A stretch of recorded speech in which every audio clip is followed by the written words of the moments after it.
So we picked up the truck today, and we had got a phone call. They had a few issues. Got a broken brake line over the axle that's leaking. Not sure what happened. They said that it's old. I haven't looked at it yet.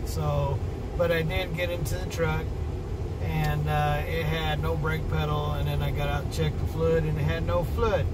And so we're going to go get some fluid so we can get it home. We looked at the hitch. It looks beautiful. Nice job. They did a really good job. That's what they do. They did a really excellent job.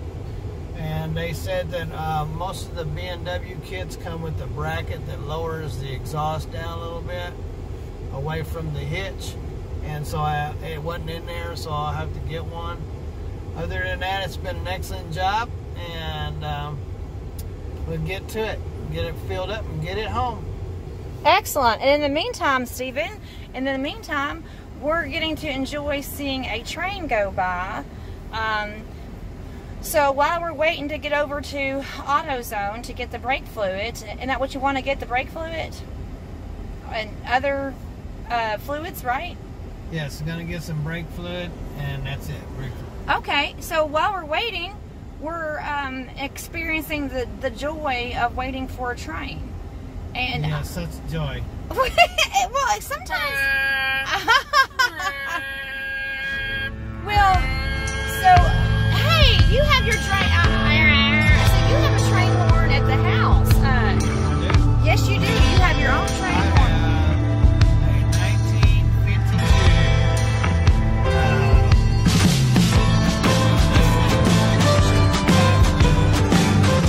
Yes, you do. Now that's not the kind of horn that is on. Right. It is from a train. That's what I said. A train horn. I thought I said train. So I have located the 5.8. I have located Stephen's 5.8 out of the toolbox, and AJ's going to learn how to be the tool boy. I'm the tool lady right now, so I'm the assistant on the tools. Oh, there you are. There's the hand. Well, I got my brake lines in. Well, I don't have them completely in. I have, if you can see, that's what I'm replacing. I had to buy two pieces. I have one little foot left over, and so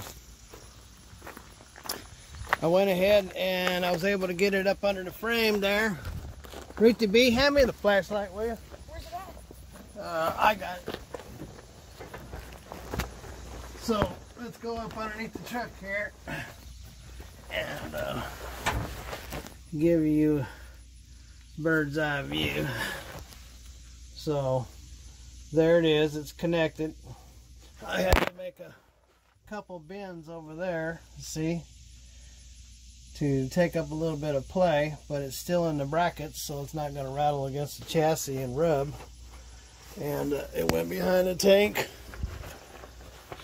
and now I got it routed up there around over the bend of the chassis, and you can hear it leaking back there because the fluid has now made it back there.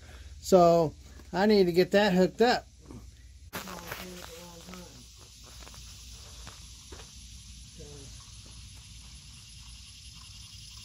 Now the leak is ahead of me. Because I was ahead of the leak, now I'm behind it. So, razor. See that razor knife? Yeah, it's on the back of the pickup. You need it, obviously. Yes, it is. I feel like a surgeon's assistant. It's like a tool. I need the razor knife. Yep. I guess it's like an operating room down here, I guess. Yeah, I'm removing some scissors here so that I can get these two units together. So you're doing surgery on the big belly truck. Yep. Alright, so now that's open. It's clean. And that comes through there. And we got our operating table all set out with all kinds of tools right here. The tailgate is like an operating room table.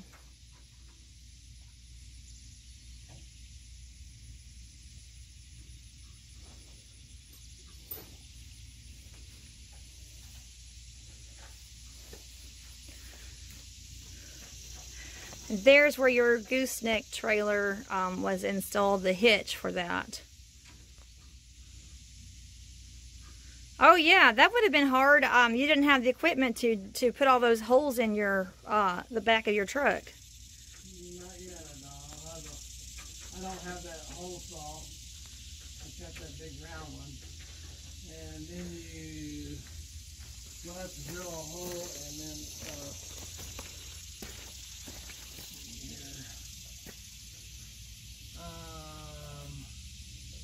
you can go to that toolbox and see if you can get me a 5/8.